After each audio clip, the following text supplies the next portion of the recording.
नमस्कार दोस्तों, आज की वीडियो में मैं आप सभी को विंटर फ्लावरिंग प्लांट्स की सीड को रखना समेटना किस तरह से है और अगले साल फ्री में हम लोग गार्डनिंग कैसे करें उसी पर चर्चा करूंगी।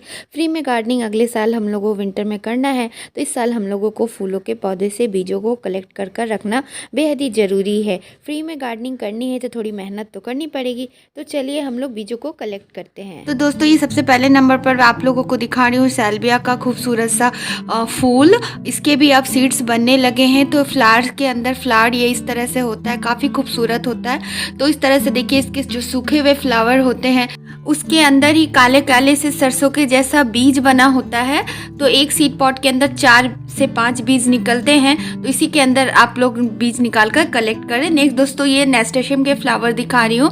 तो इसके फ्लावर के साथ साथ इसकी पत्तियाँ भी बेहद खूबसूरत होती है। तो आने वाले विंटर के लिए इसके सीड्स को अब हम लोग को स्टोर करके रख लेना है। तो कुछ अभी इस तरह से है, और जब इनमें सीड बन जाती है तो कुछ इस तरह से वो स्पेंट हो जाते हैं। तो जो सीड मिट्टी में गिरा होता है इस तरह से आपको उठा लेना है, गोल गोल इस तरह से मटर के समान। तो यही वाली अच्छे से जर्मिनेट होती है, तो इसको स्टोर करके रख सकते हैं। नेक्स्ट दोस्तों ये एस्टर का फ्लावरिंग प्लांट दिखा रही हूँ। काफ़ी खूबसूरत अलग अलग कलर्स में ये अवेलेबल होते हैं। तो इसके ब्लूमिंग काफ़ी लास्टिंग करते हैं, एक फूल बहुत दिनों तक खिला रहता है। इसके सूखे हुए फूलों में ही इसके बीज छिपे हुए होते हैं। तो ये जो सूखा हुआ फूल है यही इसका सीड पॉट है। तो इस तरह से इसके बीजों को निकालकर इसे आप स्टोर कर सकते हैं। काफ़ी अच्छा ये फ्लावरिंग प्लांट होता है।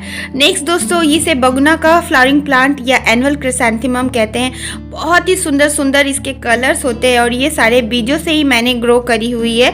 और काफ़ी सुंदर ये भर भर कर ये ब्लूमिंग देता है, और बहुत डिफरेंट कलर्स में आते हैं अगर इसको आप बीजों से लगाएंगे। वरना नर्सरी में इसके एक ही कलर देखने को मिलते हैं। आप देख रहे हैं कि मैंने बीजों से लगाई है, तो कई सारे कलर्स में आपको मेरे गार्डन में दिख रहे होंगे दोस्तों। तो इसके जो सीड होते हैं इसके ही सूखे फूलों में छिपे हुए होते हैं।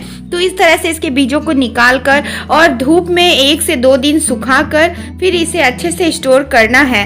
तो ये नेक्स्ट ईयर के लिए आप लोगों के पास हो जाएगी। नेक्स्ट दोस्तों ये डायंथस का फ्लावरिंग प्लांट है, और काफ़ी सुंदर कलर्स और शेड्स में ये उपलब्ध होती है। तो इसके जब फूल सूख जाते हैं तो इसमें इस प्रकार से ये सूखे हुए फूलों के नीचे सीड पॉट बनता है। अभी तो ये देखिए इस तरह से ये और ड्राई होनी चाहिए, और इसके अंदर से चपटे चपटे ब्लैक कलर के सीड्स निकलते हैं। तो यही डायंथस का सीड होता है दोस्तों। इस प्रकार ये जो ब्लैक ब्लैक दिख रहा है यही इसका सीड पॉट है। तो सभी बीजों को एक दिन अच्छे से सुखाने के बाद ही हमें स्टोर करना चाहिए।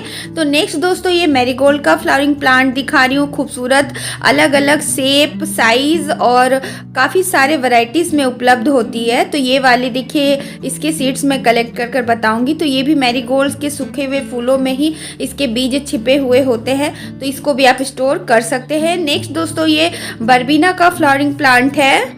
ये भी काफ़ी हार्डी फ्लावरिंग प्लांट होता है। अगर आपको बीज नहीं चाहिए तो ऐसे पिंचिंग करते जाइए, और अगर आपको बीज चाहिए तो पिंचिंग मत करिए। सूखे हुए फूलों के नीचे काफ़ी सारे भर भर कर इनमें बीज बनते हैं, देखिए इस तरह से। और मुझे सीड अब कलेक्ट करना है तो मैंने पिंचिंग करनी छोड़ दी। तो ये सूखे हुए फूल के नीचे इस तरह से ढेरों ढेरों बीज इसमें बनती है। देखिए इस सीड पॉट के अंदर पतली पतली लकड़ी के जैसे जो दिख रहे हैं लंबे लंबे से, तो वही उसके सीड है।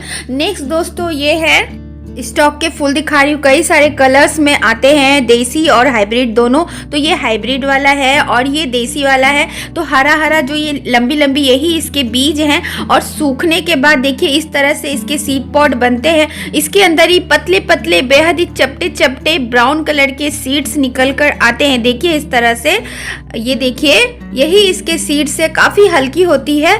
तो इस तरह से ढेरों सीड्स आपको मिलेंगे स्टॉक के फ्लावरिंग प्लांट्स के ऊपर, तो इनको कलेक्ट कर ले। नेक्स्ट दोस्तों ये कार्नेशन के फ्लावर्स दिखा रही हूँ, और इसी फ्लावर्स के नीचे सूखे हुए फूलों में सीड पॉट बनती है। भर भर कर सीड पॉट इनमें बनती है, और हर सीड पॉट में ढेरों ढेरों बीज निकल कर आते हैं। तो यही टाइम है कि या आप F1 क्वालिटी के सीड्स को कलेक्ट कर ले, वरना बहुत लेट से हम लोग सीड कलेक्ट करते हैं तो फिर वो अच्छी क्वालिटी के सीड्स हमें नहीं मिलते हैं। तो इसी के अंदर ब्राउन कलर का सीड निकल कर आता है। नेक्स्ट दोस्तों ये खूबसूरत खूबसूरत फ्लावरिंग प्लांट पिटूनिया का है। पिटूनिया के बिना तो हमारा विंटर गार्डन अधूरा है। तो चाहे हैंगिंग बास्केट में लगाएं या सैलो पॉट में लगाएं तो भर भर कर इनमें ब्लूमिंग देखने को मिलती है। तो अब राइट टाइम है कि इसके सीड्स को हम लोग कलेक्ट कर ले। तो सूखे हुए सीड पॉट इस तरह से दिखते हैं दोस्तों, और उनमें ब्लैक कलर के काफ़ी छोटे छोटे बारीक सीड्स होते हैं। तो उनको अगर हम लोग कलेक्ट नहीं करेंगे तो वो फटकर इन्हीं पत्तियों में चिपक जाते हैं। जैसे मेरे सीड पॉट फटकर पत्तियों में चिपक गए और एक आधा ही सीड मिला है। तो ये देखिए, मैं आपको कच्चे सीड पॉट को दिखा रही हूँ। तो इस तरह से हमें तोड़ लेना होगा सूखे वाले सीड पॉट को। मैं आपको कच्चे में दिखा रही हूँ, चूँकि सूख जाने के बाद सारे सीड्स गिर गए मेरे सीड पॉट से। तो इस तरह से ये जो अभी ब्राउन दिख रहा है यही ब्लैक हो जाता है। काफ़ी बारीक सीड होते हैं पिटूनिया के। नेक्स्ट दोस्तों, ये खूबसूरत फ्लावरिंग प्लांट कैलेंडुला का है। कैलेंडुला के काफ़ी सारे मेडिसिनल प्रॉपर्टीज़ भी होते हैं और इसकी हर्बल टी भी बना के पी जाती है। तो इसके सूखे हुए फूलों में भर कर बीज होते हैं। जैसे ये अब मैं ग्रीन कलर के दिखा रही हूँ, सौंफ के जैसा, यही ब्राउन कलर का हो जाता है। तो ये देखिए, ये इसका पूरा सूखा हुआ सीड पॉट है और काफ़ी आसानी से ये जर्मिनेट भी सीड से होता है, बीजों से आसानी से ग्रो हो जाता है। नेक्स्ट दोस्तों, ये पॉपी की खूबसूरत रेड कलर के फ्लावर्स दिखा रही हूँ आपको। साथ ही कई सारे कलर्स में अवेलेबल होते हैं। तो मेरे गार्डन में ये व्हाइट पॉपी भी खिला है। तो चलिए मैं इसके सीड पॉट आपको दिखाती हूँ। तो फूल की पंखुड़ियाँ झड़ने के बाद इस प्रकार उसके सीड पॉट दिखते हैं दोस्तों। तो इसके सीड पॉट को छूने मात्र से ये फट गया और काफ़ी इसमें पिटूनिया से भी ज़्यादा बारीक इसके सीड्स होते हैं। चलिए मैं आपको दिखाती हूँ कहीं पर रख कर। तो मैं इसमें रख कर आपको जूम कर दिखाती हूँ। इतने बारीक है कि कैमरे में कैप्चर भी नहीं हो रहा है। देखिए, ये ब्राउन यही इसके सीड्स हैं। तो इसको भी कलेक्ट कर स्टोर कर नेक्स्ट ईयर के लिए रख सकते हैं। नेक्स्ट दोस्तों, ये काफ़ी हार्डी और अफ्रीका के नेटिव का ये फ्लावरिंग प्लांट गजानिया है। काफ़ी सारे रंगों में ये उपलब्ध होता है। चाहे तो इसको आप बरसात में बचा ले तो सालों भर आपके गार्डन में रहेगा, वरना इसके सीड्स को स्टोर कर ले और सूखे हुए फूलों में ही इसके बीज छिपे हुए होते हैं। इस तरह से देखिए, इसके ये बीज ही हैं सारे, बहुत ही हल्के बीज होते हैं। तो इनको सुखाते वक्त किसी चलनी से ढककर हमें सुखाना होगा। नेक्स्ट दोस्तों, ये देखिए डॉग फ्लावर है और इसके फूलों की जो आकृति होती है उसके कारण ही इसका नाम डॉग फ्लावर रखा गया है। तो जब फूल सूख जाते हैं तो इस प्रकार की ग्रीन कलर का ये सीड पॉट है। जब ये मैच्योर होता है, ब्राउन कलर का हो जाता है और इसके अंदर से ब्लैक कलर के सीड्स बहुत सारे निकलते हैं। अभी तो मैं आप लोगों को दिखा रही हूँ, ये व्हाइट कलर का ही ये कच्चा बीज है, लेकिन जब ये पक जाता है, मैच्योर होता है, तभी हमें इसे स्टोर करना चाहिए जब ब्लैक हो जाता है। नेक्स्ट दोस्तों, ये बेहद ही खूबसूरत फ्लावर दिखा रही हूँ। इसे स्वीट पी के नाम से जाना जाता है। जैसा नाम वैसा काम। हालांकि इसके जो बीज को हम लोग खाते नहीं है, इसके फूलों में काफ़ी ज़्यादा खुशबू होती है। बिल्कुल लताएं भी इसकी मटर के पौधे के जैसा ही होता है और बीज तो हूबहू लगेगा कि मटर की फलियाँ ही हैं। और इसके कच्चे बीज को आप लोगों को शो करती हूँ। देखिए, इसे कोई भी कहेगा कि ये मटर है, लेकिन ये मटर नहीं है, फ्लावरिंग प्लांट स्वीट पी की बीज है। नेक्स्ट दोस्तों, ये स्वीट एलाइसम के फ्लावर्स दिखा रही हूँ। इसके भी कई सारे कलर्स आते हैं। तो इसमें भी ऊपर फूल झड़ जाते हैं तो ऊपर बीज निकलता है। तो उसी को झाड़कर मैं आपको दिखा रही हूँ। और जो ये येलो ब्राउन टाइप के दिख रहे हैं, छोटे छोटे बारीक वही इसके बीज है। इसके ग्रीन पार्ट से अलग करना थोड़ा मुश्किल हो रहा था मुझे, तो इसको मैं इसी तरह इसको मैं स्टोर करूँगी। तो ये स्वीट एलाइसम का बीज है। देखिए, इतने सारे बीज मुझे मिले हैं।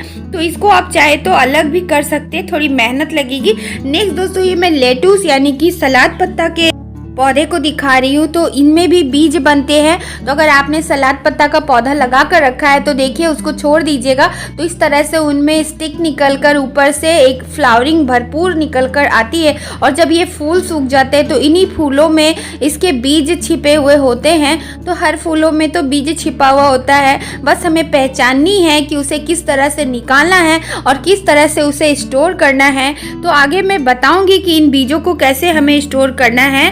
तो और ये देखिए, प्याज का बीज आपको दिखा रही हूँ। तो ये देखिए, ये प्याज के फूल जब सूख गए तो उसके अंदर से देखिए इस तरह से काले काले बीज निकल कर आए हैं। तो यही प्याज का बीज है। तो कैसी लगी आज की वीडियो जरूर कमेंट करिएगा, लाइक करें, शेयर करें तथा चैनल को सब्सक्राइब जरूर करें। आपके एक लाइक से मुझे मोटिवेशन बहुत मिलता है दोस्तों। तो इस तरह से इसके बीज है। तो चलिए अब स्टोर कैसे करना है वो भी देख लेते हैं। तो किसी प्लास्टिक में इस तरह से हमें धूप में सुखाने के बाद बीजों को रखना है। 1 से 2 दिन हमें बीजों को सुखाना है और फंगीसाइड मिलाकर उसमें अच्छे से एयर टाइट कर दे रबर लगाने के बाद, या आप चाहे तो इस तरह से इसमें रबर लगा दे, या किसी आप प्लास्टिक में पॉलीथीन में आप स्टोर नहीं करना चाहते हैं तो किसी पेपर में अच्छे से रैप कर ले, या फिर इस तरह से किसी डिब्बी में भी इसे स्टोर कर सकते हैं। तो लेकिन धूप में ज़रूर सुखा लीजिएगा, उसका मॉइस्चर ज़रूर हटा लीजिएगा 1 से 2 दिन। और बीजों को सुखाते समय ध्यान रखिएगा कि हवा में वो उड़े नहीं, या तो आप किसी चालनी से छेद वाले ढक्कन से ढककर बीजों को सुखाएं, क्योंकि इनके बिखरने के चांसेस रहते हैं। तो इन बीजों को बिखरने के पहले समेट ले। तो इसी के साथ विदा लेती हूँ। बाय दोस्तों, टेक केयर, हैप्पी गार्डनिंग। एक लाइक करें और कमेंट करें प्यारा सा।